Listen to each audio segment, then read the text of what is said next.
어차피 아빠 생신도 있고 내년도 있는데 매번 이렇게 거짓말 할 거야? 다음부터는 오빠가 알아서 둘러대야지. 그걸 왜 나한테 물어봐?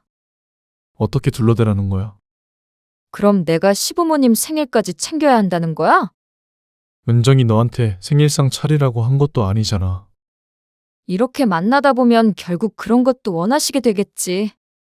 더 나이 들면 나 진짜 질색이야. 그런 거 알지? 밥 한 끼 먹고 헤어지는 건데도 싫어? 그런 자리 진짜 싫다니까. 며느리 입장에서는 같이 밥 먹는 것 자체가 스트레스인 걸 왜 이해를 못 해줘? 앉아서 눈치 보고 말 조심하고 지난번에는 명절만 참아달라고 그러더니 이번엔 생일이면 그 다음은?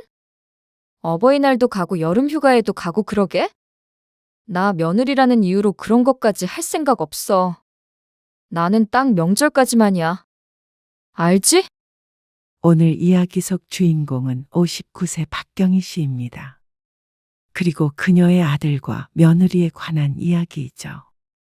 박 씨는 위기가 찾아오니 인생을 되돌아보게 되었습니다. 남편에 대한, 자식들에 대한 소중함에 대해 다시 생각하게 됐죠. 그런데 위기가 찾아오니까 아무리 부모 자식 사이라도 나이 들면 남보다 못한 사이가 될 수 있구나 라는 걸 깨닫기도 했습니다. 처음으로 박 씨의 생일에 밥 한 끼 먹자고 했더니 그토록 진저리를 칠 줄은 꿈에도 몰랐습니다. 생일상을 차려달란 것도 아니었고 거리가 멀어 시간이 오래 걸리는 것도 아니었습니다. 기껏해야 2시간 정도만 할애하면 박 씨의 바람을 들어줄 수 있는 것이었죠. 그런데도 그게 너무 싫어서 온갖 거짓말을 해대는 아들 며느리에게 오히려 박 씨가 진절머리가 났습니다. 시집에 관련된 일이라면 무엇이든 싫다는 며느리와 제 부모보다는 며느리가 무조건 우선이라는 아들. 그렇다면 부모만 애면 끌면 할 필요가 없었습니다. 의미가 없었습니다. 몸이 아프니 의미 없는 것에 목을 매며 시간을 낭비하고 싶지 않았습니다. 인생은 좋은 것만 보고 하고 싶은 것만 하며 살기에도 짧으니까 말이죠. 그래서 박 씨는 자식에 대한 사랑을 그만두기로 했습니다. 그 시간에 자신을 사랑하기로 했습니다. 박 씨는 아침 일찍 거울 앞에 한참을 앉아 있었습니다. 마음은 아직 청춘인데 자꾸만 자라나는 흰머리는 청춘이 지났다고 자기 주장을 하고 있습니다. 염색을 또 해야 될까봐. 아직 괜찮은데 뭘? 새로 나오는 머리는 죄다 흰색이야. 이제 환갑인데 어쩔 수가 없지. 대수롭지 않게 대답하는 남편이었지만 박 씨는 나름대로 심각했습니다. 남편이 흰머리 때문에 늘 염색할 때도 박 씨는 검은 머리가 났습니다. 그런데 불과 1, 2년 전부터 흰머가 잔뜩 나기 시작했습니다. 역시나 세월은 비켜갈 수 없구나 싶어서 거울을 볼 때마다 어쩐지 한숨이 나왔습니다. 박 씨는 화장대에서 일어나 버렸습니다. 이러다가는 외출을 못할 듯 해서 말이죠. 오늘은 박 씨의 생일이었습니다. 그래서 남편과 함께 영화를 보고 밥을 먹고 들어오기로 했습니다. 그때 휴대폰이 울렸습니다. 딸. 엄마, 생신 축하해요. 그래. 고마워. 어디 놀러 가요? 아빠랑 영화 보고 밥 먹고 하려고. 우리 정말 안 가도 되겠어요? 딸의 물음에 박 씨는 웃으며 대답했습니다. 엄마 아빠 생일은 데이트하는 날인 거 알지? 알죠. 선물도 보내지 말라니까 김서방이 신경 써서 그렇지. 그럼 좋은 시간 보내세요. 그래. 고마워. 박 씨 부부의 생일은 늘 조용했습니다. 자식들에게 부담이 될까봐 처음부터 박 씨 부부의 생일은 둘이서만 보내겠다고 못 박았습니다. 그렇다 보니 1년에 자식을 볼 수 있는 날은 많지 않았습니다. 명절이나 되어야 결혼한 아들, 딸 얼굴을 한 번씩 보곤 했죠. 물론 박 씨도 떠들썩한 분위기보다는 조용한 게 더 좋았습니다. 그러다가 문득 달력을 봤습니다. 다음 달에 은정이 생일이니까 까먹으면 안 돼요. 박 씨의 생일 한 달 뒤가 며느리 생일이었습니다. 그리고 그 다음 달이 작은 딸 생일이고 말이죠. 그 뒷장을 몇 번 더 넘기면 사위의 생일과 아들의 생일도 이어졌습니다. 박 씨는 그때마다 잊지 않고 생일을 챙겼습니다. 물론 다들 바쁘니까 만나서 선물을 주고 받을 시간은 없었습니다. 그리고 역시나 누구나 좋아하는 선물은 현금이었으니 그렇게 멀리서나마 마음을 표현하곤 했습니다. 박 씨는 그래야 자신의 마음이 편했습니다. 박 씨는 그날 남편과 좋은 시간을 보냈습니다. 근데 애들도 같이 오면 좋긴 했겠다. 남편과 함께 영화를 보고 남편이 생일 선물을 사준다기에 쇼핑도 하고 늦은 점심으로 남편이 인터넷으로 찾은 맛집에 갔습니다. 한식파인 남편이 웬일인지 양식을 먹자고 했는데 왠지 아들, 딸들이 좋아할 것 같았습니다. 분위기도 좋았고 맛도 있었습니다. 다음에 그럼 같이 오자고 하면 되지. 애들 바쁘잖아요. 아들 부부, 딸 부부 모두 맞벌이를 해서 평일엔 바빴고 주말에도 할 일들이 많아 보였습니다. 그중 하루를 빼서 할애하라고 하기엔 자식들에 대한 배려가 부족한 부모 같은 기분이 들었습니다. 누구도 뭐라고 한 적이 없는데 박 씨 스스로가 괜히 그랬습니다. 집으로 돌아오는 길에 케이크도 사서 집에서 초도 불었습니다. 이렇게나 좋은 시간을 보내는데 자식들을 안 부른 게 뭐가 문제인가 싶었습니다. 그래서 앞으로도 이런 생일을 보내기로 다짐했죠. 하지만 이듬해 박 씨는 그날의 마음을 고쳐먹게 되었습니다. 우연히 건강검진을 하면서 박 씨의 번뇌와 고통이 시작되었죠. 매년 받던 검진이라 별 생각 없이 갔습니다. 그런데 금방 끝날 줄 알았던 검사가 시간이 지체되고 있었습니다. 유방 초음사 검사였는데 의사가 심각한 얼굴로 모니터를 보면서 가슴 한 부분을 기계로 문질렀습니다. 선생님, 무슨 문제가 있는 건가요? 아, 잠시만요.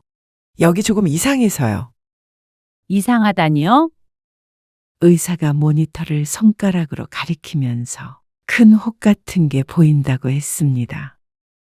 그런데 모양을 보니 추가 검사가 필요하다는 말을 했습니다.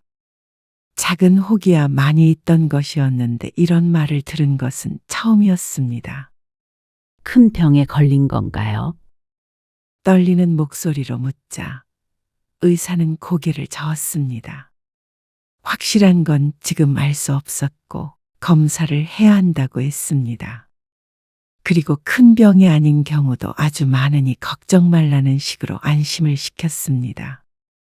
다행히 추가적인 검사를 할 수 있었지만 병원에 가벼운 마음으로 왔다가 박 씨는 가슴에 돌덩이를 안고 집에 돌아가야 했습니다. 그리고 그 뒤로 조직 검사를 하러 한 번 더 방문해야 했고 또 최종 검사 결과를 듣는 데까지는 수주가 걸렸습니다. 그리고 그 사이에 박 씨와 남편은 점점 불안해져 갔습니다. 남편은 일이 제대로 손에 잡히지 않는다고 했고 박 씨는 문득문득 숨이 막힐 때가 있었습니다. 별거 아닐 거야. 요즘에 오진이 얼마나 많어. 나도 그럴 거라고 생각해요. 뭐 아픈 곳도 없는데. 이번에 병원에 다녀오면 나랑 운동 좀 해. 건강하게 지내야지. 무서워서 살 수가 없네. 병원으로 향하는 길에 남편은 평소보다 말이 많았습니다. 초조해하는 박 씨의 마음을 풀어주기 위해서인 것 같기도 했고 본인 스스로도 긴장한 탓인 것 같기도 했죠. 유방암입니다. 그리고 의사의 진단에 박 씨도 남편도 말을 잃었습니다. 순간 머릿속이 하얗게 변했습니다. 암이라는 단어가 귓가에 맴돌았는데 잘못 들은 것이길 바랐습니다. 아직 초기라서 너무 걱정하실 건 없고요. 그러면 금방 고칠 수 있는 거죠? 장담은 못 드리지만 최선을 다해봐야죠. 그러면서 의사는 완치율이 높다고 했습니다. 그 말을 듣고는 그제서야 멈췄던 숨을 몰아쉬었습니다. 초기라서 다행이라고 생각하는 스스로가 이상했습니다. 암인데 말이죠. 그 뒤에 이어지는 의사의 설명이 귀에 잘 들어오지 않았습니다. 박 씨는 멍하니 있었고 대신 남편이 열심히 들으며 고개를 연신 끄덕였습니다. 정밀검사 일정을 잡고 집으로 오는 동안 남편 혼자 떠들고 박 씨는 말이 없었습니다. 수술하면 낫는데잖아. 유방암이라 놀랐는데 초기라서 다행이지. 수술하다 잘못되면 간단하다잖아. 유방암 초기에 잘못된 사람 당신 들어봤어? 생각해보니 주변에 유방암에 걸렸던 사람이 둘 있었는데 초기는 아니었지만 다 완치가 되었습니다. 그렇게 생각하니까 안심이 되는 것 같았습니다. 그 뒤로 병원에 몇 번을 더 갔지만 박 씨는 자식들에게 알리지 않았습니다. 수술 날짜를 잡은 뒤에야 박 씨도 실감이 났습니다. 박 씨는 남편에게는 아무렇지도 않은 척했지만 속은 골마가는 기분이었습니다. 아무리 초기라도 암에 걸렸다고 한다면 가장 먼저 떠올리는 것이 죽음일 듯 했습니다. 아주 멀리 있다고 생각했던 무서운 무언가가 사실 바로 앞에 있었던 걸 깨달은 것처럼 간담이 서늘했습니다. 자다가 악몽을 꾸고 땀을 흘리며 일어난 적도 있었습니다. 자꾸만 쫓기는 기분이었습니다. 그리고 무서웠습니다. 내가 죽으면 남편 혼자 어떻게 살지? 애들은 얼마나 슬퍼할까? 그런 생각들에 휩싸일 때가 있었습니다. 의사는 걱정하지 말라고 했지만 늘 최악의 상황을 상상하는 게 인간이니 말이죠. 우리 애들 보고 싶네. 그러자 문득 자식들이 보고 싶었습니다. 이제 수술을 해야 한다고 말을 해야 하는데 선뜻 말하기가 꺼려졌습니다. 왠지 말을 한다면 정말로 암 환자가 된 것처럼 느껴질 것 같았습니다. 내가 생각해 보니까 애들 다 크고 난 뒤부터는 같이 있던 날이 손에 꼽히는 것 같아요. 그렇게 생각해 본 적은 한 번도 없었지만 정말 생각해 보니 그랬습니다. 아들, 딸 모두 타 지역에서 대학을 나와서 기숙사 생활을 했고 졸업 후에 멀지 않은 곳에 살게 된 뒤로는 자취를 했기 때문에 자식이지만 많이 만나질 못했습니다. 박 씨 부부도 그러긴 했지만 자식들은 늘 바빴고 주말이나 명절이라고 집에 꼭 찾아오지도 않았으니 말이죠. 둘 다 결혼한 뒤로도 마찬가지였습니다. 명절에 2번 보는 것 외에는 크게 만날 일이 없었습니다. 만약 유방암이 완치되어서 건강하게 산다고 하더라도 30년을 더 살아도 자식들을 60번밖에 못 보고 죽는다는 것이었습니다. 그렇게 생각하니까 너무 충격적이었습니다. 자식들 부담스러울까봐 보고 싶어도 부른 적이 없었고 사위나 며느리 불편할까봐 찾아간 적도 없었습니다. 그런데 그렇게 이 눈치 저 눈치 보다가 죽을 때까지 자식을 100번도 못 본다고 생각하면 너무나도 슬펐죠. 남편에게 그 얘기를 했더니 남편도 잠시 말이 없었습니다. 계산해 보니까 그러네. 남편도 상당히 충격을 받은 것 같았습니다. 그러니까 유방암 걸렸다는 사실보다 그게 더 슬픈 거 있지. 유방암은 어차피 완치될 거야. 완치돼도 앞으로 자주 보면 되잖아. 남편의 말이 맞았습니다. 유방암에 걸리지 않았더라면 이런 생각도 하지 않았을 것 같았습니다. 그냥 이렇게 한 해 한 해 지나다가 또 어떨 땐 1년에 2번이 아니라 한 번도 봤다가 또 어느 해엔 한 번도 못 봤다가 그러다가 눈을 감겠죠. 이번 내 생일에 말이야. 애들이랑 밥 먹을래? 그래. 그러자. 앞으로 매년 생일마다 같이 밥 먹을래. 그리고 당신 생일에도 그렇게 할래? 그러면 일단 2배는 더 보는 거네. 그렇지. 수술은 3주 뒤였고 박 씨의 생일은 닷새 뒤였습니다. 그래서 박 씨는 아들에게 먼저 전화를 걸었습니다. 어쩐 일이세요? 아? 며칠 뒤에 엄마 생일이잖아. 아, 생신이요. 알고 있죠. 그래서 그때 같이 밥 한 끼 먹자고. 밥. 이요? 갑작스러운 박 씨의 제안에 아들은 다소 놀란 듯 했습니다. 아들의 되묻는 말에 박 씨가 밝게 대답했습니다. 할 말도 있고 오랜만에 만나서 다 같이 식사도 하면 좋지. 생일상 받고 싶다는 말씀이세요? 아들이 그래서 망설인 모양이었습니다. 그래서 박 씨가 얼른 대답했습니다. 아니야. 생일상은 무슨. 밖에서 외식할 거야. 박 씨가 차리는 것도 힘들 것 같고 그냥 남편과 함께 가서 좋았던 식당들 중 한 곳에 자식들을 데리고 가서 생일을 보냈으면 했습니다. 식당에서요? 그래? 토요일에 시간 좀 내줘. 아, 토요일이 생신이죠. 아니, 일요일이지. 일요일 저녁에 보면 너희 출근하기 힘드니까 토요일에 보자고. 아, 맞네. 네, 알겠어요. 아들은 알겠다고 했지만 그 대답이 시원스럽지는 않았습니다. 평소 같았으면 박 씨가 먼저 바쁘냐고 묻고 한 발짝 물러섰겠지만 이번에는 그러지 않았습니다. 토요일에 만나는 걸로 알겠다고 하고 전화를 끊었습니다. 그리고 나서 곧바로 딸에게 전화를 걸었습니다. 다 같이 만나는 게 박 씨의 바람이었습니다. 아, 엄마. 어쩌지? 나 이번 주 금요일에 출장 가요. 제주도 가서 다음 주에 오는데. 어머, 정말? 이번에도 오지 말라고 할 줄 알았는데. 이럴 줄 알았으면 지난 주말에 갈 걸 그랬네? 딸의 목소리가 심각해졌습니다. 오빠네도 온다고 하니 자신들만 빠지는 게 걱정되는 것 같았습니다. 출장 가는데 어떡해. 어쩔 수 없지. 박 씨는 실망했지만 애써 밝은 목소리로 말했습니다. 근데 꼭 같이 봐야 해요? 응? 내일 퇴근하고 그쪽으로 갈게요. 같이 식사하면 되잖아. 어머, 정말? 근데 다음날 출근해야 하잖아. 어차피 저녁밥은 먹을 텐데 뭘? 술 안 마시면 돼요. 김서방이랑 갈게요. 다 같이 보면 물론 좋겠지만 따로라도 좋았습니다.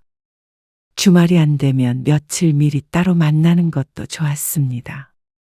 오랜만에 자식 만나는 건데 안 좋을 리가 없었죠. 그래서 다음날 박 씨와 남편은 딸 부부를 만났습니다.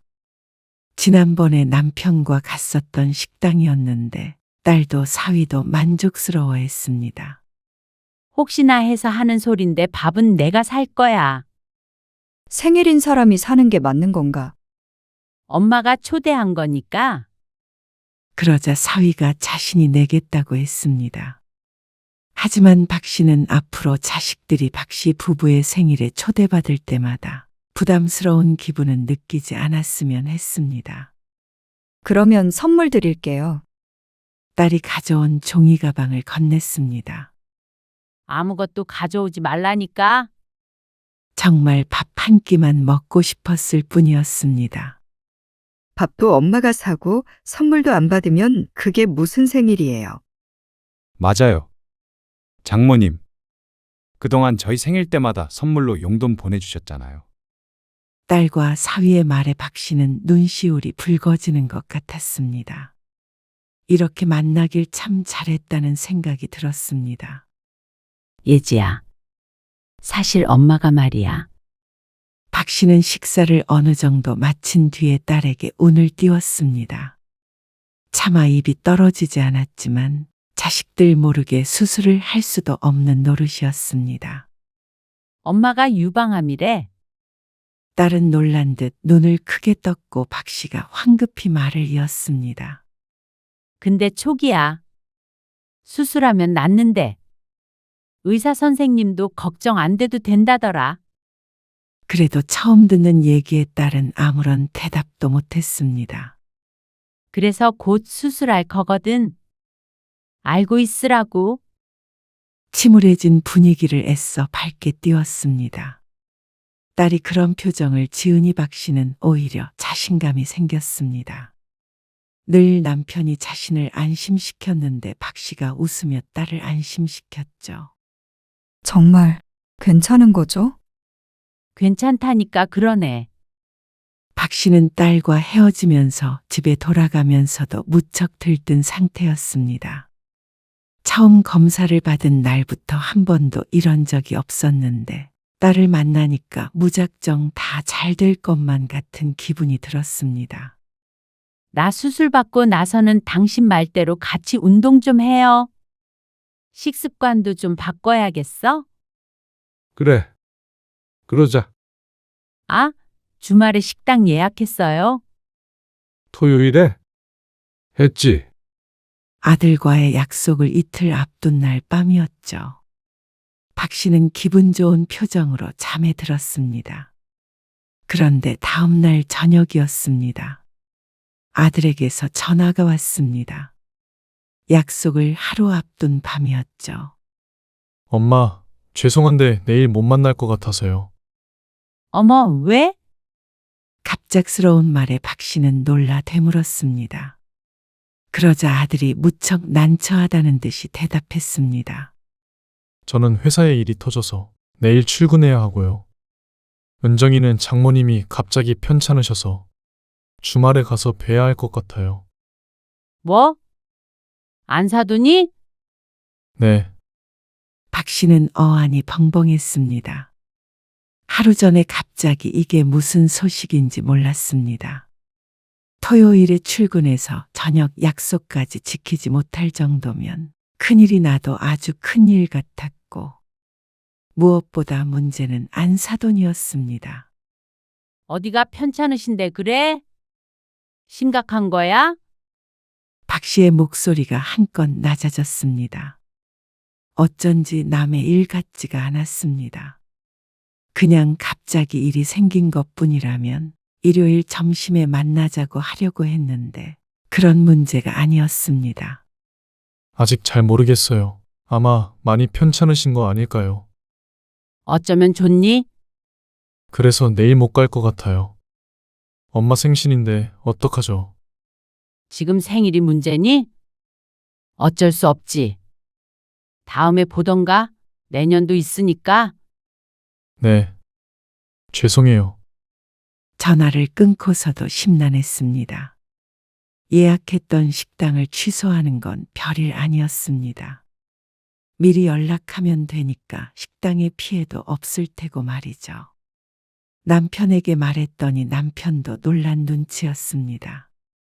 며느리를 걱정하기도 했습니다. 큰 병이 아니어야 할 텐데. 그러게요.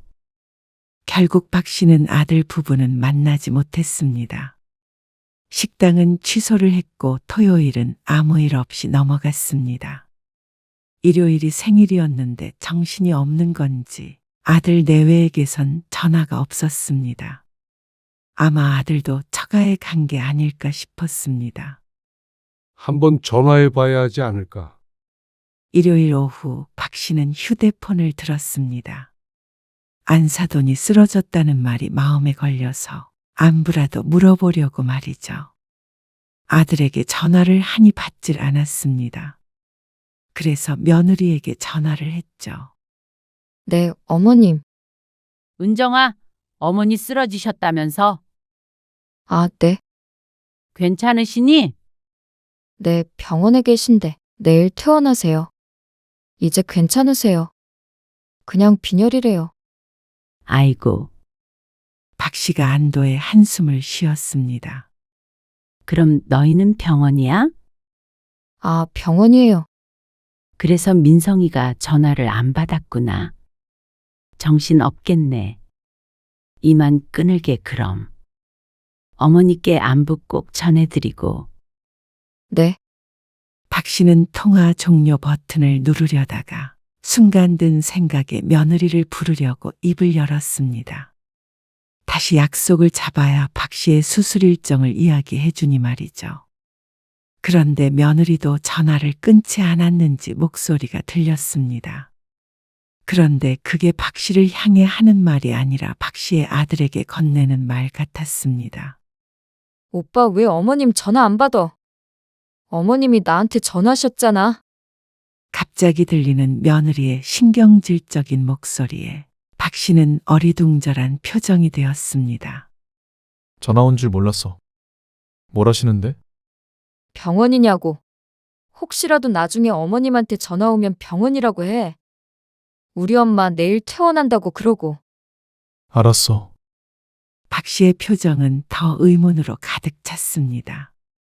둘이 나누는 대화가 한국말이었지만 이해가 되지 않았습니다. 하지만 목소리는 계속해서 이어졌습니다. 그러게 왜 거짓말을 시켜? 오빠도 가기 귀찮다면서. 병원에 입원하셨다고 말하는 건 좀 그런 거 같아서 그렇지. 혹시 우리 엄마가 장모님한테 전화해보는 건 아니겠지? 그럴 리가 있어? 오빠만 말 조심하면 돼. 어차피 아빠 생신도 있고 내년도 있는데 매번 이렇게 거짓말 할 거야? 다음부터는 오빠가 알아서 둘러대야지. 그걸 왜 나한테 물어봐? 어떻게 둘러대라는 거야? 그럼 내가 시부모님 생일까지 챙겨야 한다는 거야? 은정이 너한테 생일상 차리라고 한 것도 아니잖아. 이렇게 만나다 보면 결국 그런 것도 원하시게 되겠지. 더 나이 들면 나 진짜 질색이야. 그런 거 알지? 밥 한 끼 먹고 헤어지는 건데도 싫어? 그런 자리 진짜 싫다니까. 며느리 입장에서는 같이 밥 먹는 거 자체가 스트레스인 걸 왜 이해를 못 해줘? 앉아서 눈치 보고 말 조심하고. 지난번에는 명절만 참아달라고 그러더니 이번엔 생일이면 그 다음은? 어버이날도 가고 여름휴가에도 가고 그러게? 그리고 들리는 한숨 소리. 나 며느리라는 이유로 그런 것까지 할 생각 없어. 나는 딱 명절까지만이야. 알지? 알어. 그래도 그렇게 싫어할 거 있어? 우리 엄마 아빠가 너 괴롭힌 적도 없잖아. 그러니까 앞으로도 이렇게 평화롭게 거리두며 살아야 할 거 아니야. 그래도 결혼까지 한마당에 어떻게 그 정도로 거리를 둬? 장모님하고는 안 그러면서. 남자랑 여자랑 같아? 사위는 처가에서 대접받고 살잖아. 나는 오빠하고 결혼한 거지. 어머님, 아버님하고 한 게 아니야. 오빠는 나야? 부모님이야? 뭐? 대답하라고. 아, 당연히 너지. 박 씨는 딱 거기까지 듣고 전화를 끊었습니다. 혹시라도 박 씨가 듣고 있다는 사실을 알기 전에 말이죠. 암에 걸렸다는 말을 들었을 때처럼 심장이 벌렁거렸습니다. 박 씨의 표정이 심상치 않자 다른 일을 하던 남편이 물었습니다. 사돈이 어디가 많이 안 좋으냐면서 말이죠. 그게 아니라 사돈이 입원한 게 아니래요. 그리고 아들이 바빴던 것도 아니고 그냥 내 생일에 우리랑 밥 먹는 게 싫어서 거짓말 한 거래요. 박 씨의 말에 남편이 눈을 크게 뜨고 아무 말도 하지 못했습니다. 전화 끊어진 줄 알고 자기들끼리 얘기하는 것 같은데 너무 싫대요. 같이 밥 한 끼 먹는 것도. 그러고는 침묵이 흘렀습니다. 일단 일어나. 그래도 당신 생일인데 우리 둘이 나가서 맛있는 거 먹고 오면 되지. 입맛 없어요. 입맛 없을 이유가 뭐 있어? 우리가 언제 아들 며느리 보고 살았나? 어차피 우리 둘이 잘 살면 되는 거야. 하지만 남편의 말에도 크게 위로가 되지는 않았습니다.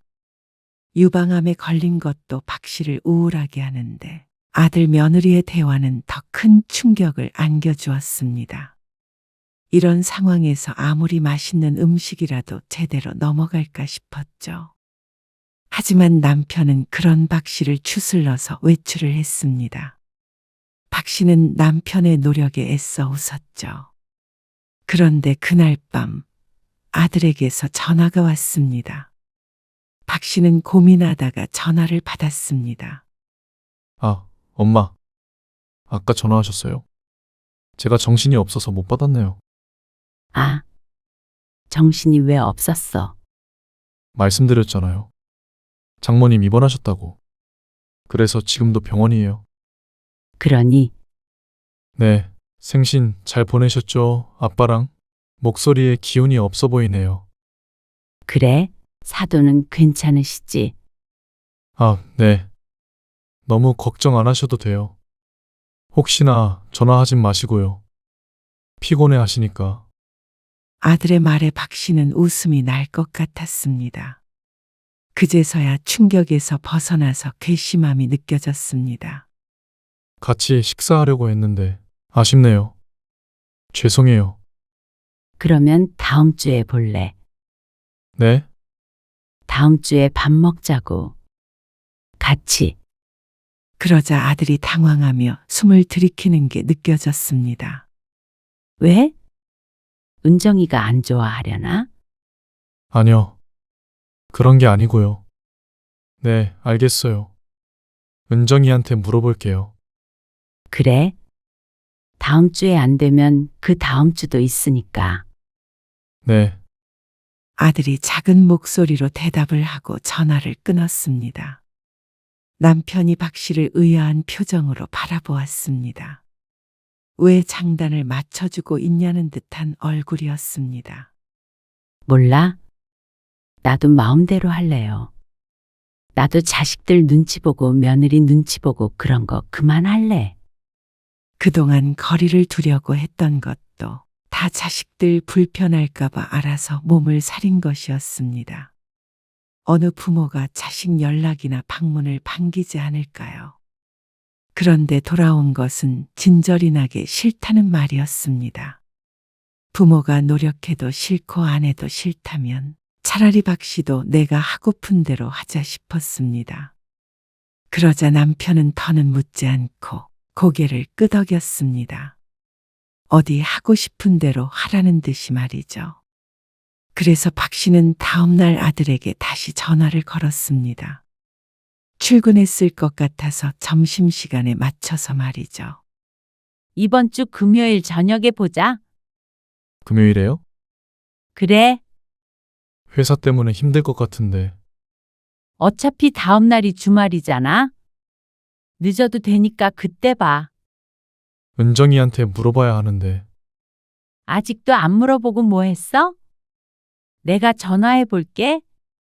박 씨는 아들의 대답을 듣지 않고 전화를 끊었습니다. 그리고 곧장 며느리에게 전화를 했죠. 여보세요, 어머님. 은정아, 혹시 얘기 들었어? 이번 주에 내 생일 기념으로 식사 약속 다시 잡기로 했는데, 아, 아니요. 그래서 금요일 저녁에 보려고. 늦녀도 상관없으니까. 너희 번거로우니까 우리가 너희 집으로 갈게. 저희 집이요? 그래. 굳이 뭐 상을 차릴 필요는 없고. 사도 되니까. 아니, 어머님. 아, 저 엄마를 만나러 가야 할 것 같아서요. 아, 그 정도로 안 좋으시니? 그러면 나도 전화 한 통 드려야겠다. 아, 아니에요. 갈까 생각했는데 괜찮으신 것 같아요. 아들은 자꾸만 횡설수설했습니다. 갑자기 거짓말을 하려니까 혓바닥이 제대로 안 돌아가는 것 같았습니다. 그러면 금요일에 갈게. 네, 거짓말 해놓은 게 있으니 어쩌질 못하는 모양이었습니다. 그렇게 싫다더니 이렇게 밀어붙이니 당황해하는 게 눈에 보였습니다.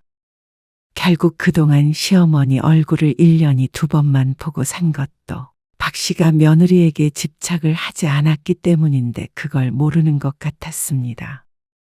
그 다음 날에 아들이 전화를 해서 어떻게든 박 씨를 설득하려 했습니다.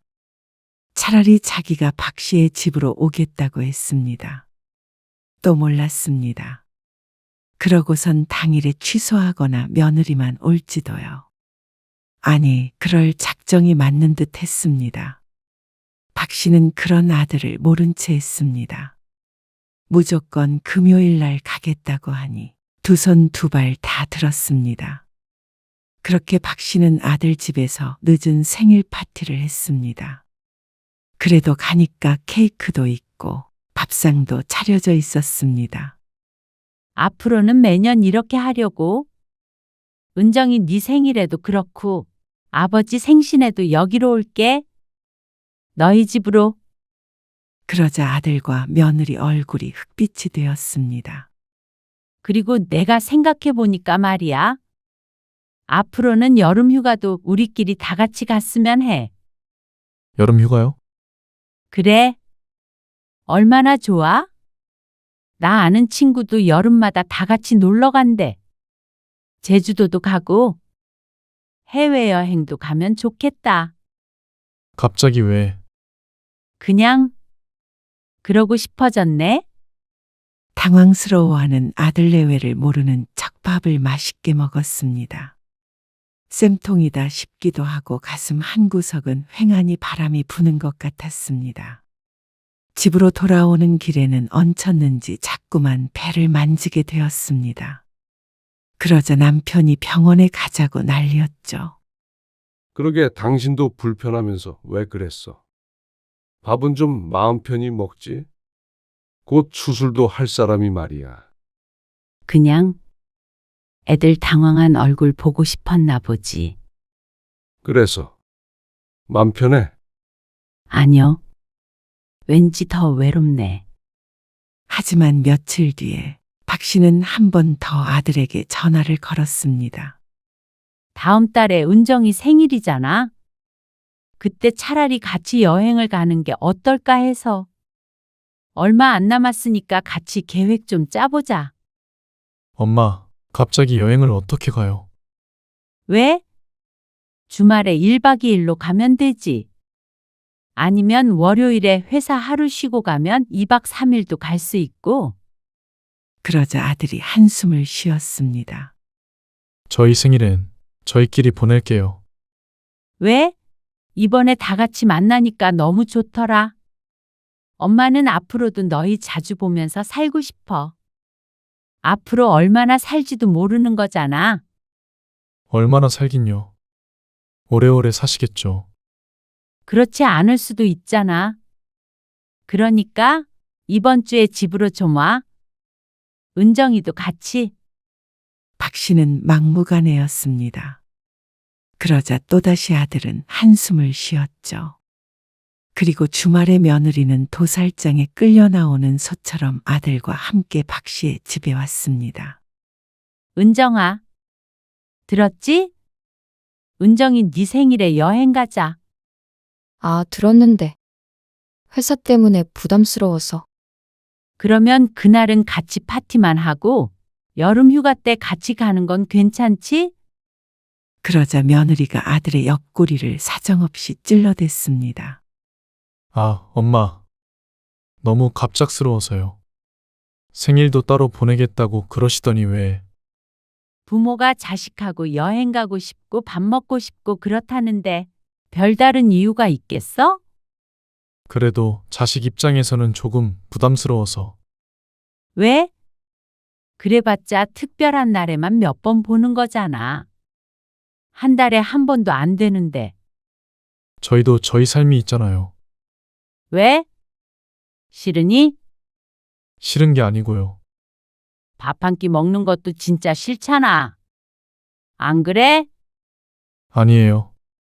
박 씨가 며느리를 보며 말하자 며느리가 순진해 보이는 얼굴로 대답했습니다.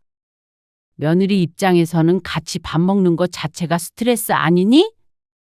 그러자 며느리가 숨을 급하게 들이삼켰습니다. 그러니까 시부모 생일에 밥 한 끼 먹는 것도 진짜 질색이라고 한 거 아니었어? 엄마, 그걸 어떻게...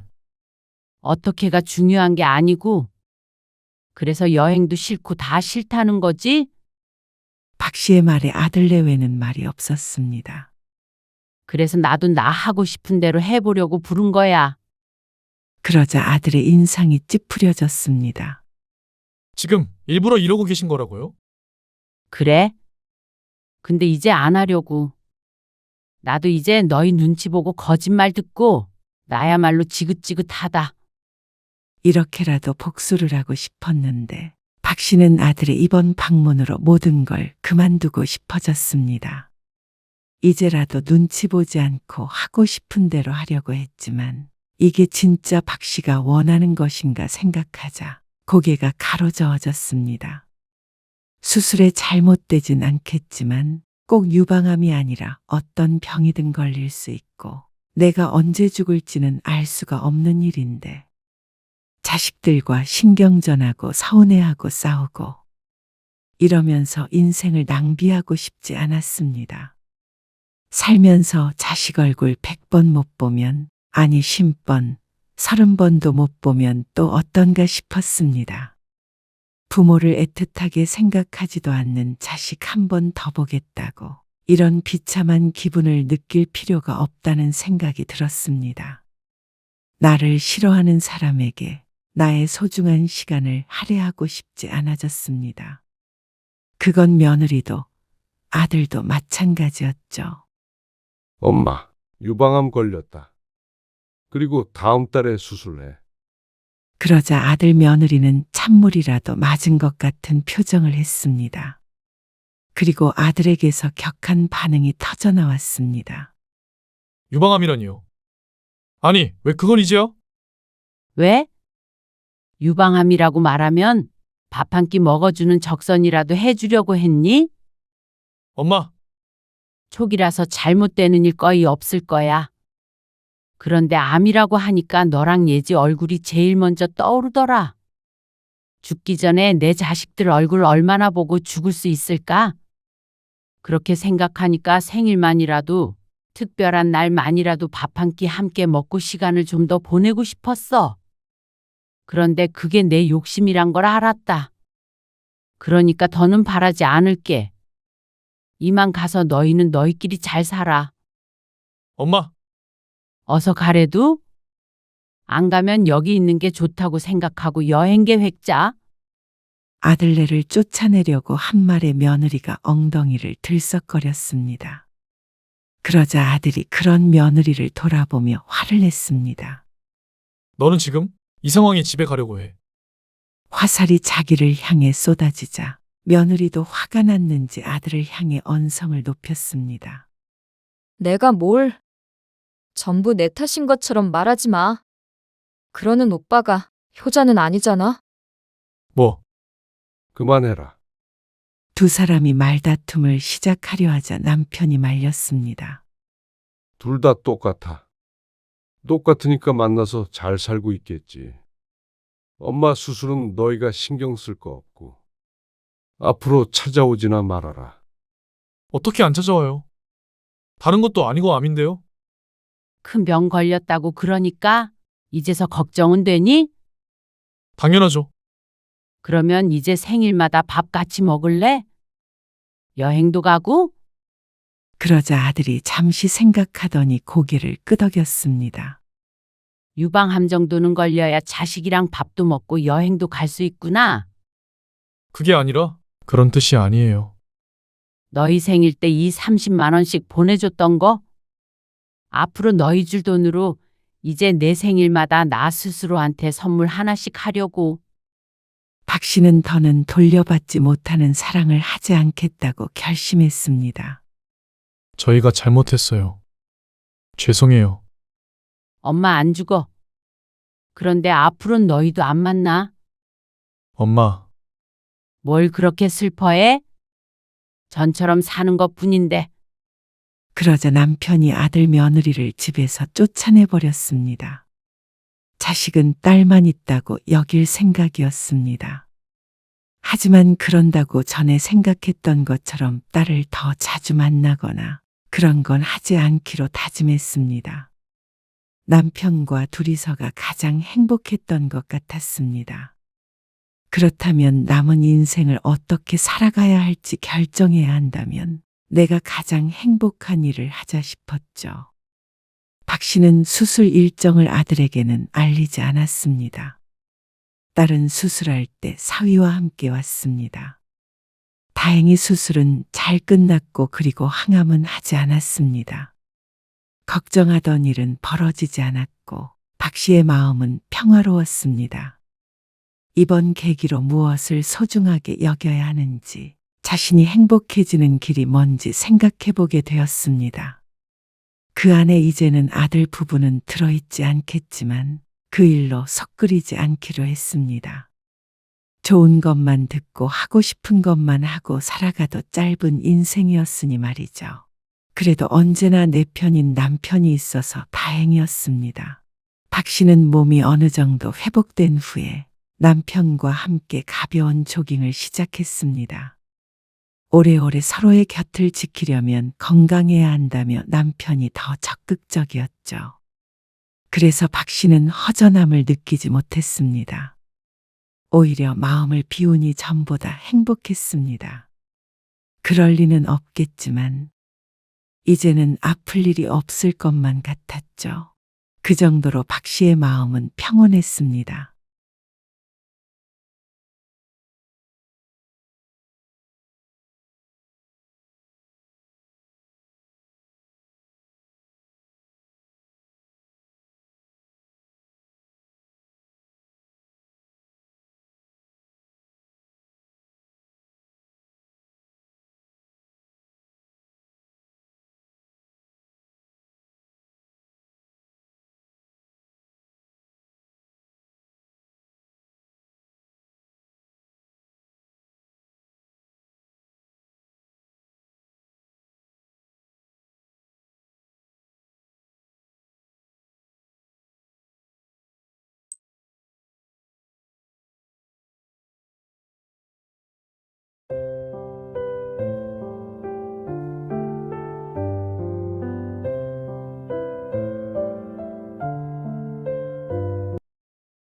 그러게 진작 올라오라고 할 때 올라오면 되잖아요.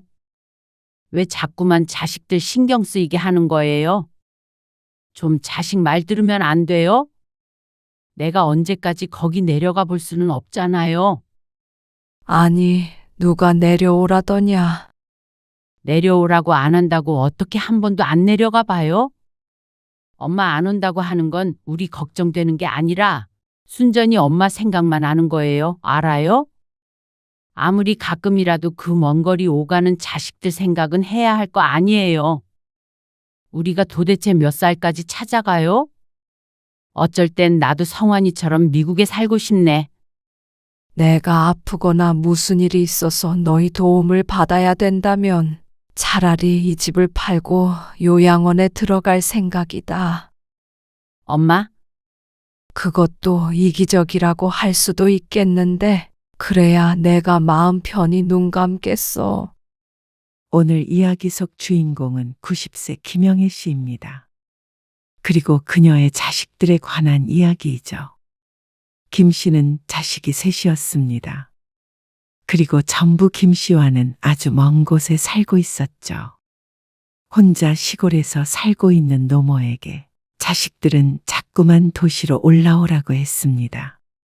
90세 어머니가 걱정된다는 게 그 이유였습니다. 하지만 김 씨는 괜한 걱정이라고 생각했습니다. 나이는 들었지만 아직까지 건강했고 자식의 도움은 필요하지 않았습니다. 이렇게 치매에 안 걸리고 혼자서 살다가 조용히 눈 감는 것이 김 씨의 마지막 남은 소원이었습니다. 그리고 그걸 지키기 위해서 열심히 독립적으로 살고 있었고 말이죠. 하지만 김 씨가 사는 마을에 연이어 터진 불미스러운 일에 자식들의 성화가 대단했습니다. 오랜만에 김 씨의 집까지 쫓아와서 짐을 싸라고 해대는 통에 머리가 아팠습니다. 김 씨는 아는 사람 하나 없는 도시에 올라가 자식들만 바라보며 살다가 말라 죽어가고 싶지 않았습니다. 땅도 밟지 못하고 관심 가져주지 않는 자식들에게 서운해하고 자식들은 그런 부모가 부담스러워지고 그렇게 살 바에는 혼자 사는 게 나았습니다. 그래서 김 씨는 남들은 자식 도움받으면서 사는 나이에도 여전히 혼자였습니다. 전북 남원의 한 마을, 새벽 6시가 되자 김 씨는 눈을 떴습니다. 더 오래 자고 싶어도 창밖이 밝아오고 닭이 울어 더 잘 수도 없었습니다. 김 씨는 이불을 걷어내고 천천히 몸을 일으켰습니다. 관절마다 뻣뻣함이 느껴졌지만 이 또한 익숙한 아침의 일부였습니다. 방문을 열고 부엌으로 향하는 걸은 느렸지만 흔들리지 않았습니다. 쌀독을 열고 쌀을 퍼내어 씻는데 딱 한 사람이 오늘 먹을 양이었고 그마저도 많다고 할 수는 없었습니다. 솥에 밥을 안 치고 김 씨는 곧장 마당으로 나갔습니다. 그리고 밤새 조금 지저분해진 마당을 빗자루로 대충 쓸어냈습니다. 싹싹 소리가 고요한 아침을 가르며 규칙적으로 울렸습니다. 어제 밤바람에 떨어진 나뭇잎들이 여기저기 흩어져 있었습니다. 김 씨는 그것들을 한 곳으로 모으며 천천히 마당을 돌았습니다. 그러면서 굳었던 몸이 조금씩 풀렸죠. 아이고, 항상 부지런하셔. 담장 너머로 옆집 사는 이웃이 머리를 삐죽 내밀었습니다. 담장이 낮은 탓에 발꿈치를 들 필요도 없었습니다. 부지런히 움직여야 건강하게 죽지. 아이고, 100살까지는 훌쩍 넘게 사실 것 같은데요. 뭘? 밥 먹으러 와. 저는 소화가 안 돼서 나중에 먹을게요. 식사 맛있게 하셔요. 그리고 사과 받은 게 있는데 이따가 가져다 드릴게. 옆집 이웃은 70대로 자식들 모두 도시로 나가고 혼자 살고 있었습니다. 김 씨와 같은 처지라 서로 오가면서 먹을 것도 챙기고 대화 상대도 하곤 했죠. 나이는 김 씨보다 훨씬 적었지만 좋은 친구였습니다. 앞집 사는 정 씨는 작년 가을에 집을 비우고 자식에게로 가버렸습니다. 작지 않은 마을이었지만 하나 둘 이렇게 비게 되면 언젠간 누구도 남지 않은 때가 올 것 같았습니다. 물론 김 씨가 그때까지 살아있을 확률은 낮았지만 말이죠. 마당 쓸기를 마치고 골목도 한 바퀴 걷다가 다시 집으로 들어왔습니다. 어느새 지어진 밥에다가 냉장고에 있던 반찬 몇 개를 꺼내서 아침밥을 먹었습니다. 소박한 상차림이었지만 김 씨에게는 충분했습니다. 혼자 먹는 밥이 외롭다는 사람도 있었지만 김 씨는 그렇게 생각하지 않았습니다. 오히려 느릿한 자신의 속도대로 천천히 먹을 수 있어 편했습니다. 남편이 세상을 뜬 지는 15년은 되었기에 오히려 익숙했습니다. 아침을 먹고 나니 동네 이장이 대문 밖에서 부르는 소리가 들렸습니다. 오늘 보건소 간다고 하지 않으셨어요? 김 씨는 대문을 열고 나가며 대답했습니다. 맞는데. 그럼 제가 이따가 태워다 드린다고요. 김 씨는 이장의 말에 고개를 저었습니다. 아니, 고맙긴 한데 내 다리 아직 멀쩡한데 왜 태워? 버스 타고 가면 되지. 갈만 하시겠어요? 그럼 운동 삼아 걷기도 하고. 하여간 대단하셔요. 김 씨는 1시간쯤 집에서 쉬다가 외출 준비를 했습니다. 작은 가방을 어깨에 둘러매고 가방 안엔 손수건과 휴대폰, 현금을 넣었습니다. 그리고 모자를 쓴 뒤 지팡이를 들었습니다. 버스 정류장까지 걸어가는 길은 천천히 걸어서 20분 정도 걸렸습니다.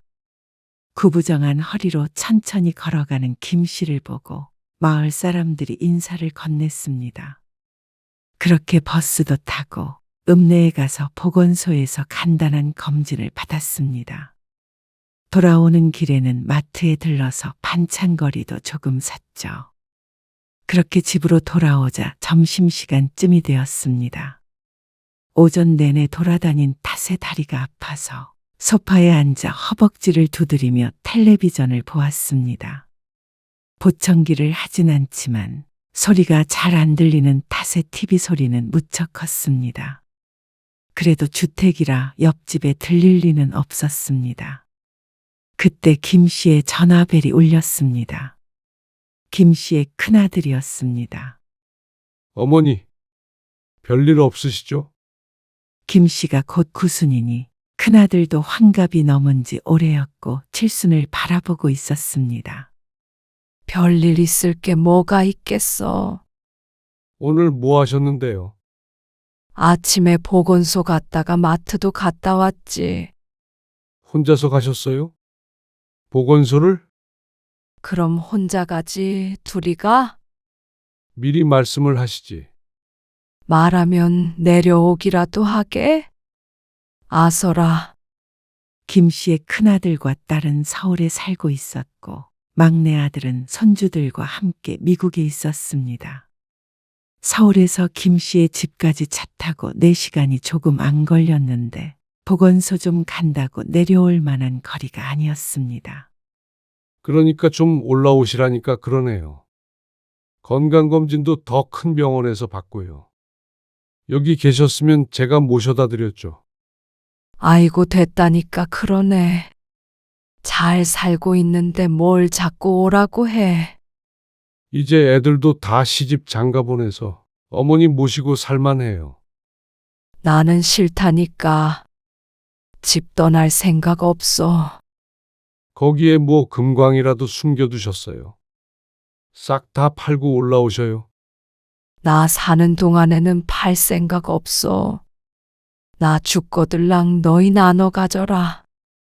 아, 누가 그 돈 필요해서 그래요? 걱정되니까 그렇죠. 어머니 이제 90이에요. 90. 혼자 못 사신다니까요. 아이고 밥 잘 먹고 아픈 데 없으면 혼자 사는 거지. 못 사는 게 어딨어? 김 씨의 말에 아들이 노인네가 고집을 부린다고 생각하는 것 같았습니다. 한숨을 쉬면서 또다시 설득하는 말을 꺼냈지만 김 씨는 꿈쩍도 하지 않았습니다. 노인네의 고집이 아니었습니다.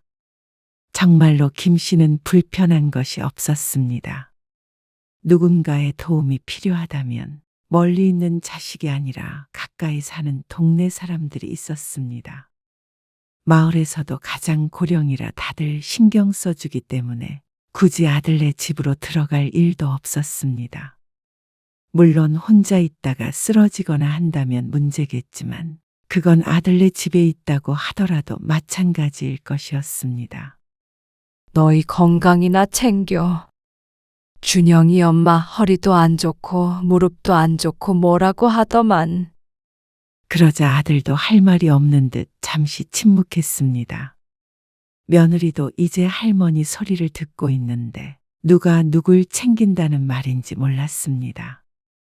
지금처럼 각자 잘 사는 게 좋았습니다. 아무리 부모 자식이라도 가깝다고 좋은 게 아니었으니 말이죠. 그래도 당연히 어머니 걱정되죠. 알지. 걱정돼서 하는 소린 줄은 알지만 아직 혼자 살만하니까 이대로 둬도 돼. 며칠 전부터 자식들이 성화였습니다. 아무래도 이 나이에 혼자 살는 노인네가 흔치가 않으니 자식 입장에선 신경이 쓰이는 것 같았습니다. 하지만 어딜 나가도 90살로 보지는 않았습니다. 그만큼 허리가 꼿꼿했고 지팡이 하나면 어디든 잘 걸어 다녔습니다. 아마 며느리보다도 튼튼할지도 몰랐죠. 김 씨는 오후에는 집에서 보냈습니다. 마당에 자란 잡초도 몇 개 뽑았고 쓰레기도 태웠습니다. 그러다 보니 시간이 훌쩍 지났습니다. 참 좋았습니다. 지나다니는 마을 사람들과 소소하게 대화도 나누고 옆집과 맛있는 것도 나눠 먹고 말이죠. 이런 삶을 포기하고 도시로 간다는 건 김 씨에게는 있을 수 없는 일이었습니다. 그런데 오늘이 무슨 날인지 밤 10시가 조금 넘어서 또 전화가 울렸습니다. 이번에는 미국에 사는 막내 아들이었습니다. 아직 안 주무셨어요? 자려고 누웠지. 밥은 잘 챙겨 드시고 계시죠? 감기는 안 걸리셨고요. 괜찮아. 뉴스 보니까 한국 날씨도 춥다던데. 걱정 마라. 날씨도 딱 좋아. 껴입으면 되고. 방금 형님이랑 통화했는데 서울 안 간다고 그러셨다면서요. 뭐 하러 가? 그러면 혹시 미국으로 오시는 거는요? 아이고, 서울도 안 가는데 미국은 무슨 미국이야. 타지에서 눈 감을 일 있냐? 아들도 그건 무리라고 생각했는지 큰아들처럼 우기지는 않았습니다. 웬만하면 형이랑 누나 말 들으셔요. 그 연세에 어떻게 혼자 사세요? 잘 사니까 아직은 괜찮아. 일단 알겠어요. 다음 명절쯤에 한번 들어갈게요. 그래. 알았다. 건강 챙기고. 전화를 끊은 후 김 씨가 고개를 절레절레 저었습니다. 지구 반대편에서도 걱정을 다 해주네. 이유가 어찌됐건 간에 자식들이 앞다투어 오라고 하는 건 가든 안 가든 이만하면 인생 한번 잘 산 거 아닌가 싶었습니다. 그리고 한 달쯤 지난 어느 날이었습니다. 자식들의 걱정과는 다르게 한 달 내내 김 씨의 일과는 비슷했고 특별한 일 없이 평범하게 굴러갔습니다. 다만 그저께부터 기침이 나서 오늘은 병원에 한번 다녀올 생각이었습니다. 그리고 마침 5일장이라 읍내에 나간 김 회장에도 잠깐 들렀다 오고 말이죠. 입맛이 없어 아침을 거르고 마당을 쓰는 일도 건너뛰었습니다. 날이 쌀쌀해져 몸을 사리는 게 좋을 것 같았습니다. 나이 들어서 아프면 젊었을 때와는 다르게 좀처럼 잘 낫지를 않으니 말이죠. 해가 좀 더 뜨면 가려고 이번에는 오전엔 집에 있었습니다. 그리고 점심에 간단히 밥을 먹고 집 밖을 나서려던 찰나에 대문 열리는 소리가 났습니다. 그러더니 현관문도 벌컥 열렸습니다. 엄마, 왜 문도 안 잠그고 사세요? 위험하다고 누누이 말씀드렸잖아요. 너는 연락도 없이 어쩐 일이야? 김 씨의 딸이었습니다.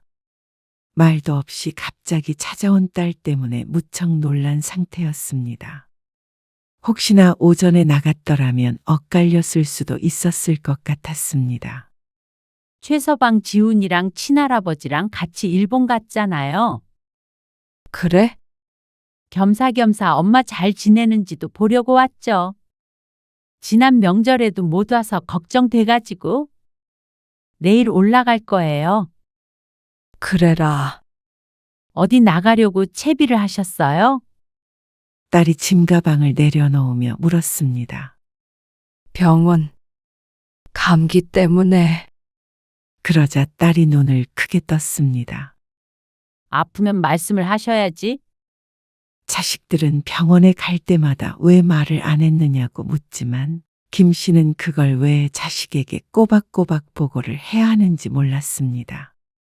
자식들도 병원 갈 때마다 김 씨에게 말하고 가는 것도 아니면서 말이죠. 병원 정도는 그냥 슬슬 다녀오면 되는데 큰일이라도 치르는 것 마냥 굴었습니다. 같이 가요. 차로 가면 되지.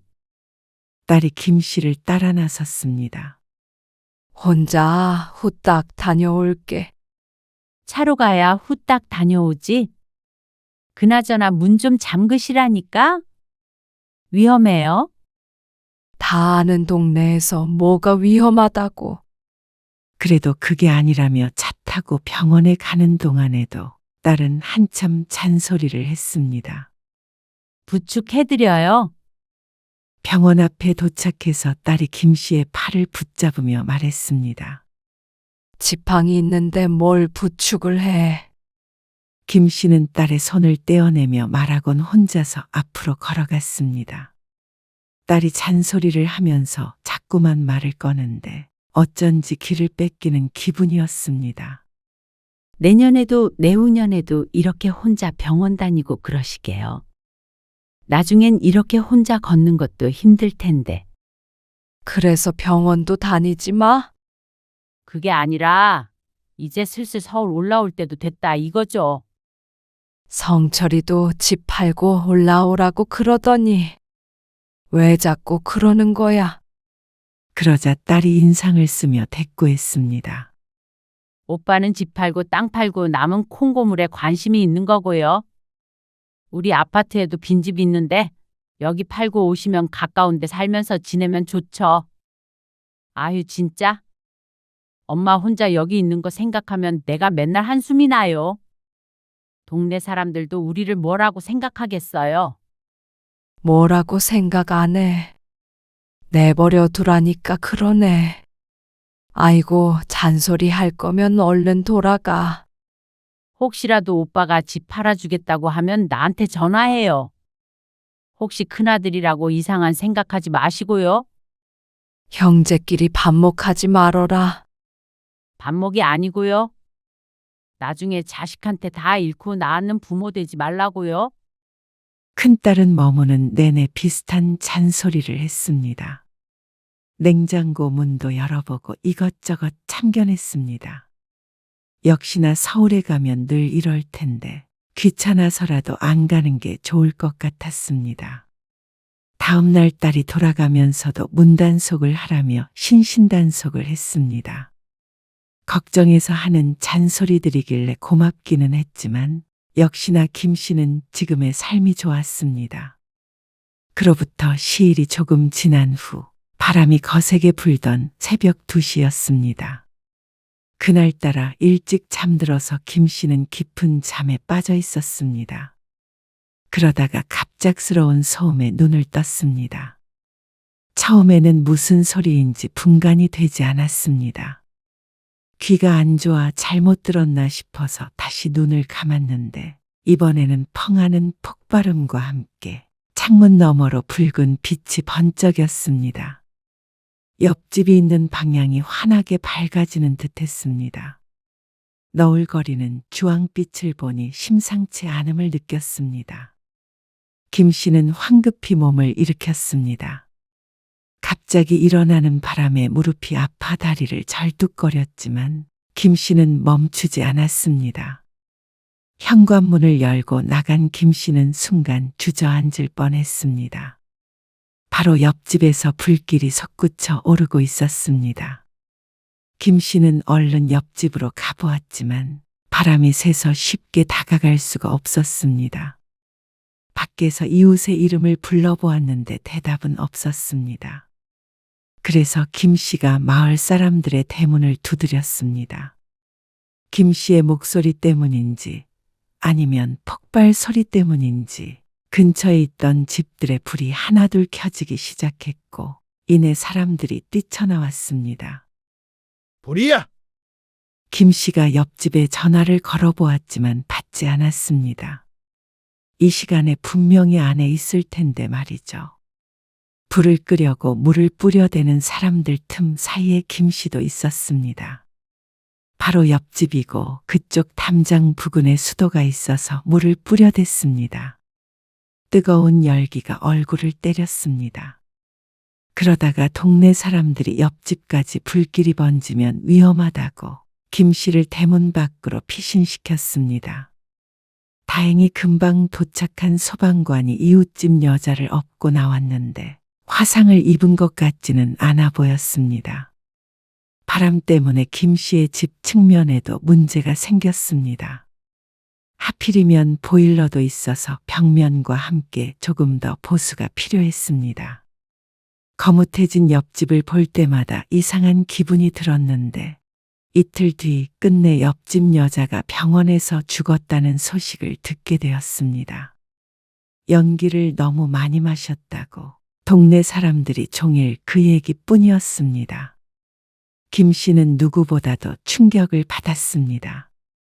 어쩌면 가장 가깝게 지냈던 이웃이었으니 당연했습니다. 아직 70 중반밖에 먹지 않았는데 이렇게 사고로 떠났다는 게 참 가혹했죠. 마을은 한동안 술렁거렸습니다. 그리고 김 씨의 자식들도 발칵 뒤집어졌습니다.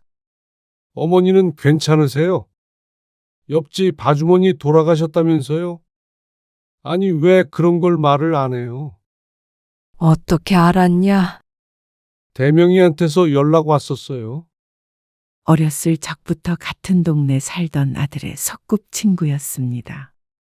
소식이 그렇게 전달이 된 모양이었습니다.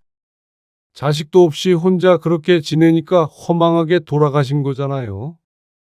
누구라도 식구가 있었으면 그런 일이 없었을지도 몰랐습니다. 그것만큼은 부정할 수 없었습니다. 고집 부리지 마시고 집 팔고 올라오세요. 제가 부동산에 내놓을게요.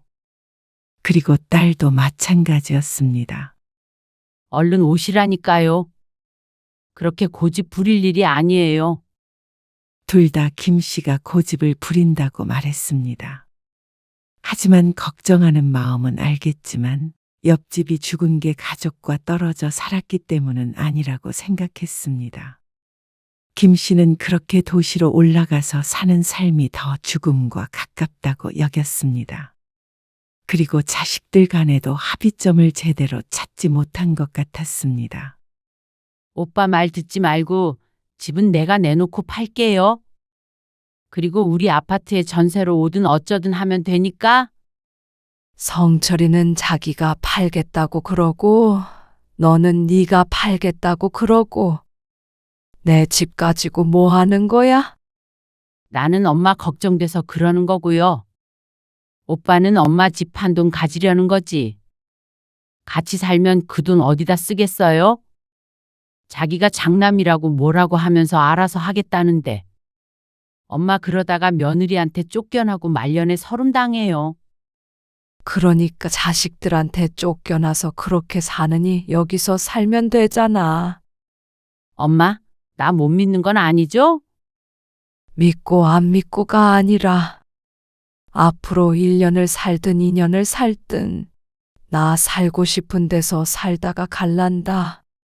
엄마, 김 씨도 자식들과 함께 사는 걸 아예 생각해 보지 않은 건 아니었습니다. 하지만 김 씨의 마을만 하더라도 집 팔고 자식에게 갔다가 돌아온 사람들도 여럿 있었고 서울에서 비참하게 산다더라 하는 사람도 있었습니다. 모두가 김 씨도 아는 사람들이었습니다. 물론 김 씨의 자식도 그러란 법은 없었습니다. 하지만 그렇게 마음 졸이고 눈치 보며 사는 건 결코 원하지 않았습니다. 지금은 천운으로 구순이 되는 나이에도 건강하지만 당장 내년이라도 정신을 놓거나 자리 보전하고 누울 수도 있는 문제였습니다. 100세 시대라고 하지만 그렇다고 치더라도 김 씨에게는 많은 시간이 남지 않았습니다. 하루하루 자식에게 부담될 날이 다가오고 있는 것이나 마찬가지였습니다. 그리고 서울로 가지 않는 것이 꼭 자식들 때문만도 아니었습니다. 눈을 감는다면 이곳에 살다가 가고 싶었습니다. 막내 아들도 전화를 해대니 오히려 걱정을 받는 김 씨가 지치기까지 했습니다. 그런데 그렇게 버텼지만 그 주에 김 씨는 일주일간 서울에서 지내게 되었습니다. 집수리를 맡겼는데 생각보다 큰 공사가 될 것 같았습니다. 외벽만 탔다고 생각했는데 집 뒤쪽으로 불이 번져서 부엌 쪽도 문제가 있었습니다. 일주일간은 집을 비워야 한다는 말을 들었는데 그냥 동네 사람 집에서 얻어 살아야겠다고 생각한 김 씨와는 다르게 딸이 김 씨를 데리러 왔습니다.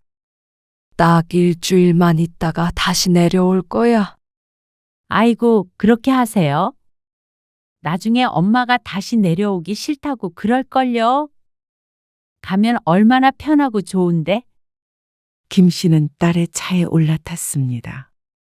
그 긴 세월 동안 자식의 집에 간 것이 손가락에 꼽힐 정도로 적었습니다. 그리고 이런 식으로 묻게 된 것은 처음이었죠.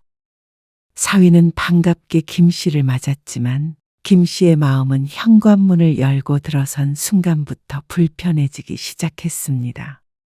몸에 맞지 않는 옷을 입고 있는 것 같은 기분이었죠. 엄마, 저녁에는 애기 좀 봐줘야 해서 조금 불편해도 참아주세요. 김 씨의 손녀딸이 일을 해서 어린 아이를 맡겼는데 그걸 딸이 봐주고 있었습니다. 증손주를 보니 반갑기도 했지만 김 씨는 딸이 힘들까봐 그게 걱정이었습니다. 엄마, 식사하세요. 아이를 안고서 이야기하는 딸을 김 씨가 딱하게 바라보았습니다. 이래놓고는 옆으로 이사오란 소리를 잘도 한다 싶었습니다. 오전엔 자신을 들여다보고 오후엔 아기를 키울 생각인지 나이 먹은 딸내미가 어린 아이를 안고 있는 모습이 그렇게 짠해 보일 수가 없었습니다. 이번이 첫 번째도 아니었습니다.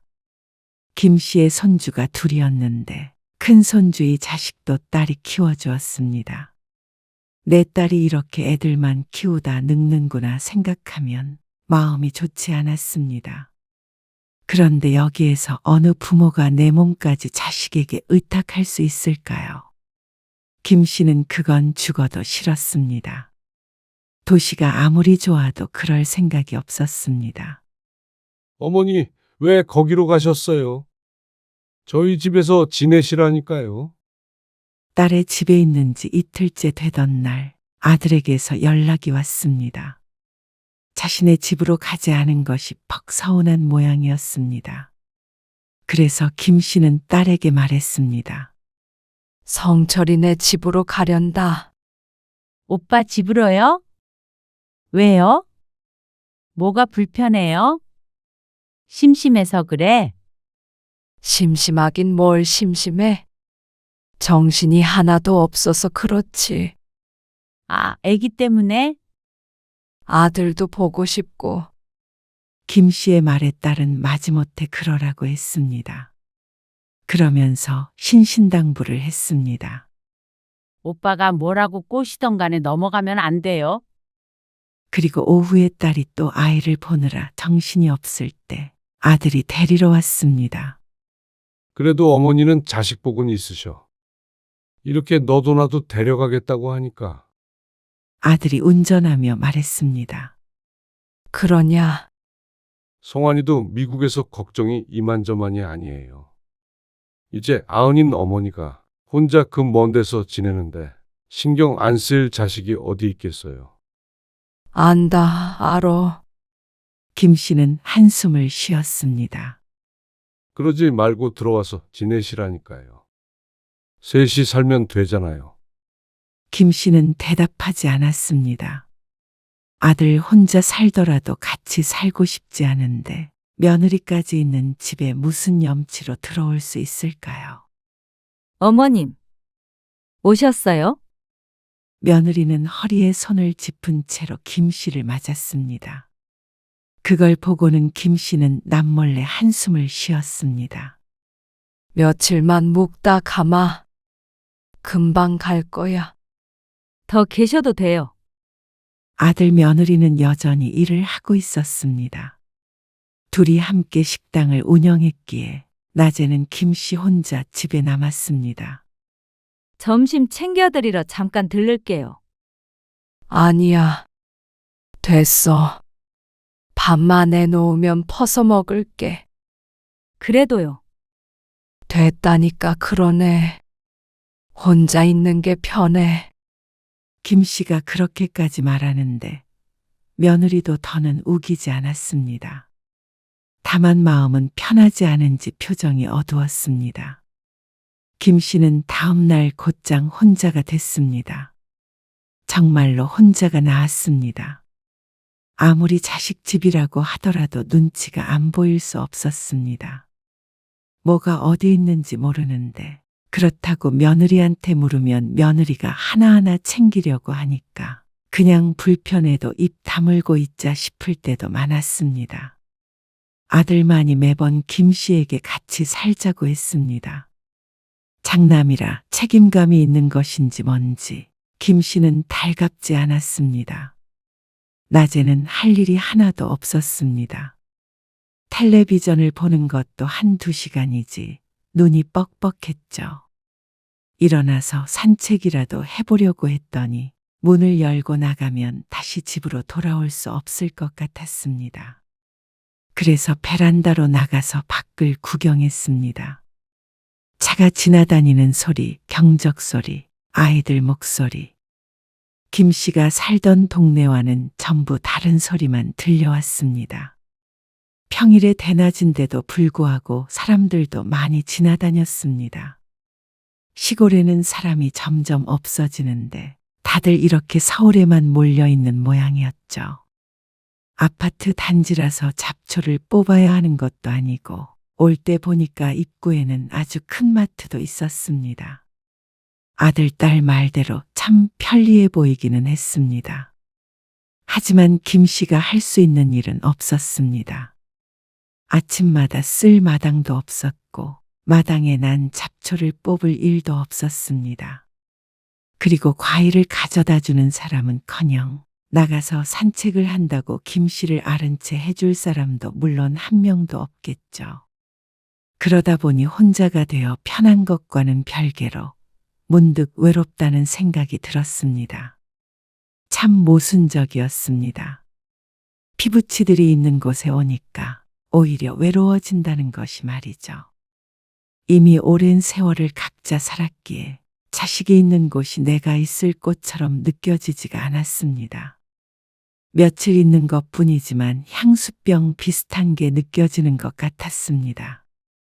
잠깐 와 있는 것만으로도 이런데 어떻게 모든 걸 정리하고 이곳에서 거주를 하라는 것인지. 여태껏 자식들의 제안을 거절해왔던 것이 다행이라고 생각했습니다.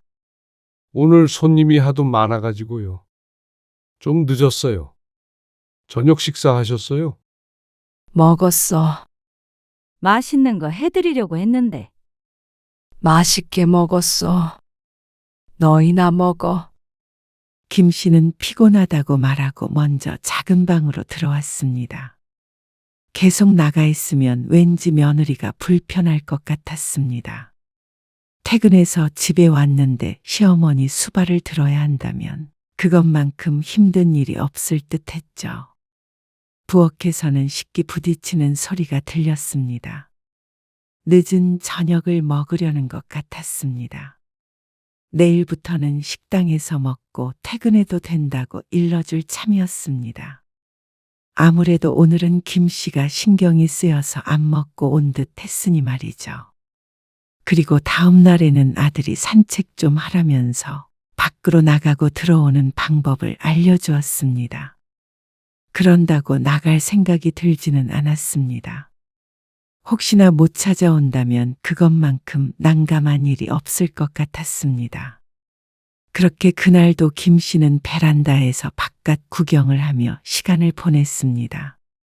쌀쌀해지면 다시 들어와서 텔레비전을 봤다가 또 베란다로 나갔다 하면서 말이죠. 아마 서울에 와서 살게 되면 아들이랑 함께 살거나 딸 근처에서 살거나 비슷한 일상이 흘러갈 것 같았습니다. 도시에 오면 새로운 친구들도 사귈 수 있고 다양한 구경거리가 있다고 김 씨를 설득했지만 김 씨는 오히려 시골에서의 일상이 더 시간 가는 줄 몰랐습니다. 도시처럼 시끄럽고 지루한 곳은 없었죠. 벌써 주무세요? 벌써라니. 벌써 9시야. 시골에서의 9시면 아주 깜깜했습니다. 밖에 돌아다니는 사람이 많지 않았습니다.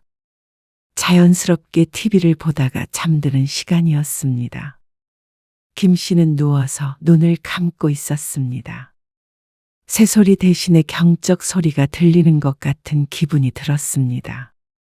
그러다가 언뜻 잠에서 깨어 몸을 일으켰습니다. 갑자기 요의가 들어서 천천히 방문을 열었죠. 그런데 몇 시인지는 몰라도 아직도 잠자리에 안 들었는지 아들 며느리 목소리가 들려왔습니다. 뭐가 어때서 그래? 우리 어머니처럼 있는 듯 없는 듯한 사람 본 적 있어? 당신 힘들 거 하나도 없는데 뭘 그래? 그건 며칠만 계시니까 그렇죠. 주말에도 종일 같이 있다 보면 밥도 차려드려야 하고, 또 때 되면 병원에도 모시고 가야 하잖아요. 그걸 누가 해? 우리가 해야지. 여보, 내가 지금 몇 살인데? 나도 늙었어. 노인이 노인을 모시고 사는 거라고요. 그래도 어떡해? 조금이라도 젊은 우리가 부모를 모셔야지. 어머니 편찮으시지도 않은데 왜 그래? 마음 곱게 먹어. 내가 마음을 나쁘게 먹어서 그래요?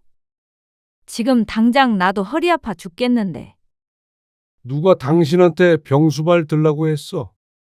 그냥 같은 공간에서 살기만 하면 되는 거잖아. 그게 말처럼 그렇게 되는 줄 알아요? 그러면 당신은 우리 엄마 살아계셨으면 같이 모시고 살 수 있겠어? 왜 못해? 안 해봤으니까 그렇게 말하는 거지. 당신도 안 해봤잖아. 해보지도 않고 어떻게 싫다고만 해? 싫다는 게 아니잖아요. 그리고 일단 해보는 게 어디 있어요. 일단 모시고 오면 끝까지 책임져야지. 시골집도 다 정리하고 오신 어머님을 안 되겠다고 내보낼 수가 있냐고요? 아, 그건 그때 가서 생각하면 되잖아. 일단 어머니가 집 팔고 오시면 그 돈으로 좀 더 여유롭게 살 수도 있고. 그 돈이 우리가 뭐가 필요하다고 그래요? 당신 맨날 노후 준비가 어쩌고 저쩌고 하잖아. 그걸 어머님 돈으로 하자고요? 그냥 어머님 혼자 살고 싶다고 하실 때까지는 거기 사시게 하면 되는데 왜 욕심을 부려요? 당신 진짜 왜 이렇게 당신만 생각해?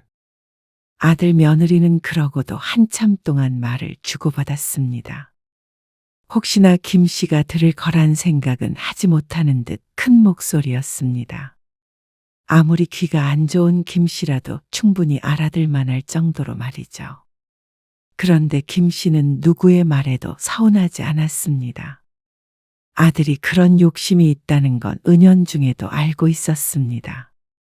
그렇다고 순전히 돈 욕심 때문에 늙은 부모에게 그렇게 자주 전화하고 살뜰히 살피지는 않았을 거라는 것도 알고 있었죠.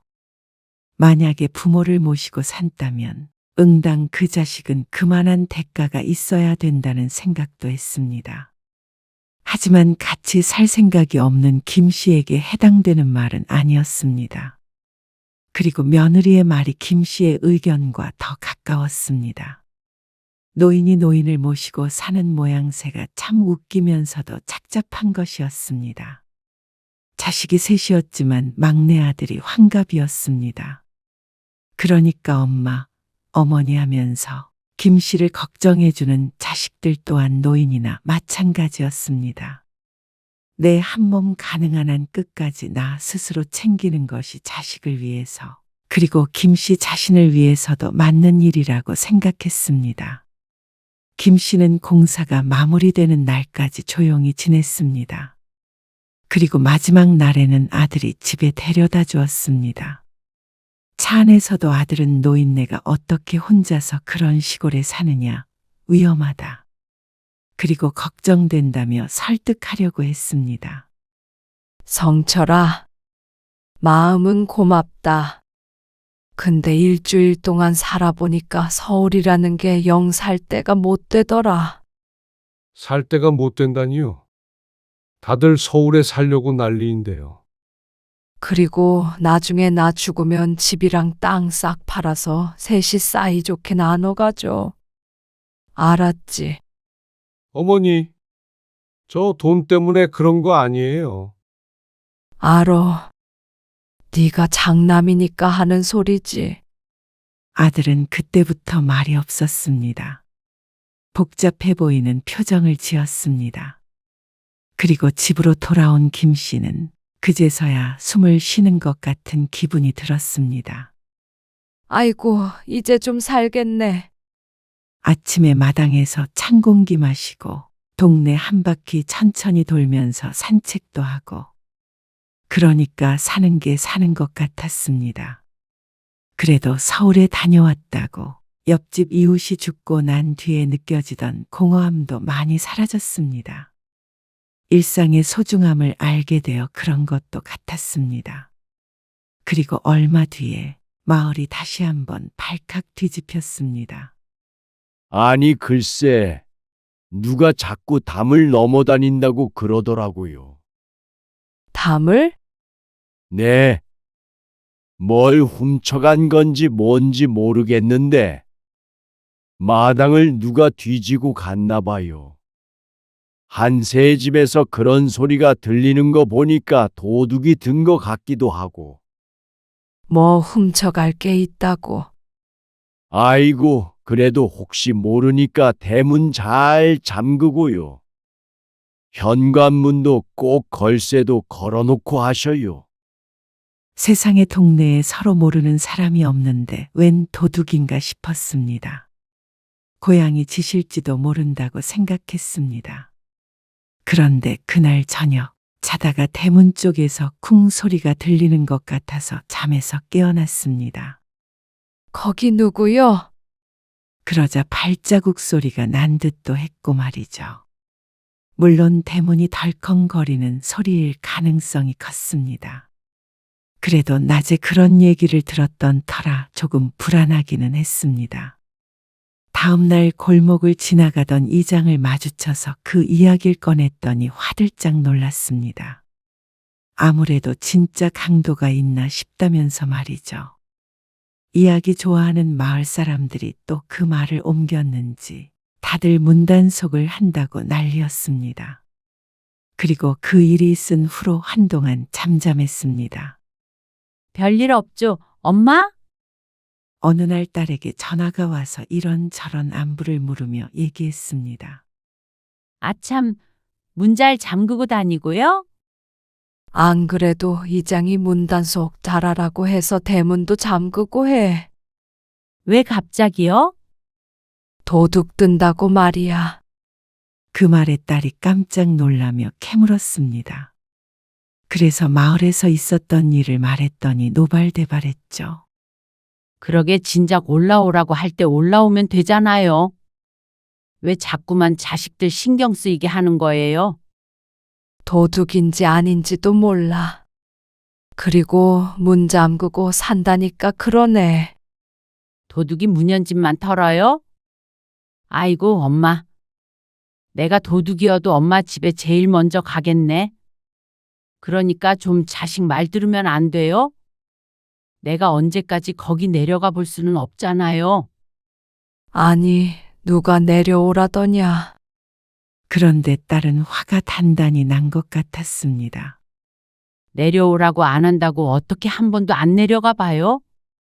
엄마 안 온다고 하는 건 우리 걱정되는 게 아니라 순전히 엄마 생각만 하는 거예요. 알아요? 김 씨는 대답이 없었습니다. 아무리 가끔이라도 그 먼 거리 오가는 자식들 생각은 해야 할 거 아니에요. 우리가 도대체 몇 살까지 찾아가요? 그 말을 듣고 보니 딸의 말처럼 김 씨가 이곳에 혼자 있는 게 자식들 입장에서는 이기적으로 느껴질 수도 있겠구나 싶었습니다. 어쨌거나 김 씨가 가진 못하고 명절이라도 한 번씩 내려오는 건 자식이었으니 말이죠. 어쩔 땐 나도 성환이처럼 미국에 살고 싶네. 내가 아프거나 무슨 일이 있어서 너희 도움을 받아야 된다면 차라리 이 집을 팔고 요양원에 들어갈 생각이다. 엄마? 그것도 이기적이라고 할 수도 있겠는데 그래야 내가 마음 편히 눈 감겠어. 그러자 이번에는 딸이 말이 없었습니다. 내가 살아봐야 얼마나 살겠냐. 마지막에는 살고 싶은 대로 살게 둬라. 이기적이라도 말이야. 엄마? 오늘 이장이 와서 문 안 열리게 걸쇠도 달아준다더라. 그러니까 걱정 말어. 그러자 딸이 심란한 듯 한숨을 쉬며 말했습니다. 걱정돼서 한 소리예요. 알죠? 내가 다음 달쯤에 한번 내려갈게요. 이번에 봤는데 뭘. 엄마는 아프면 병원도 혼자 가고 그러니까 그렇지. 그럼 혼자 가지, 둘이 가? 김 씨의 말에 딸이 작게 웃었습니다. 하여간 못 말린다며 말이죠. 그리고 얼마 뒤에 마을을 공포에 떨게 했던 범인이 정말로 고양이라는 걸 알게 되었습니다. 굶은 고양이가 먹을 걸 찾아서 마당을 뒤진 것이라고 결론이 났습니다. 누구도 도둑 맞은 것이 없었습니다. 결국 작은 해프닝으로 끝났죠. 김 씨가 지나갈 때마다 마을 사람들이 그 소식 들었느냐며 꼭 똑같은 이야기를 전해주었습니다. 그러면 김 씨는 그때마다 놀라며 대답해 주었습니다. 김 씨는 그것마저도 일상에서 느끼는 소소한 재미라고 생각했습니다. 김 씨는 이제 90이었습니다. 이 나이에도 정신이 멀쩡한 것은 신이 준 선물과도 같다고 생각했습니다. 그래서 자식들 늙어가는 것도 보고 말이죠. 그래서 지금의 삶이 무척 만족스러웠습니다. 미국에 있는 막내 아들이 온다고 하더라도 이 집을 버리고 도시로 갈 생각은 없었습니다. 늦은 밤 김 씨는 마루에 걸터 앉아 별을 바라보았습니다. 별이 총총히 떠 있었습니다. 도시에서는 볼 수 없는 광경이었습니다. 이것만으로도 이곳에 있을 이유는 충분했습니다. 언젠가는 이 집을 떠나야 할 날이 올지도 모릅니다. 하지만 그때까지만이라도 누구에게도 피해 안 끼치고 평화롭게 살다 가고 싶은 마음이었습니다. 그렇게 되기 위해서 김 씨는 오늘도 마을을 운동 삼아 한 바퀴 돌았습니다.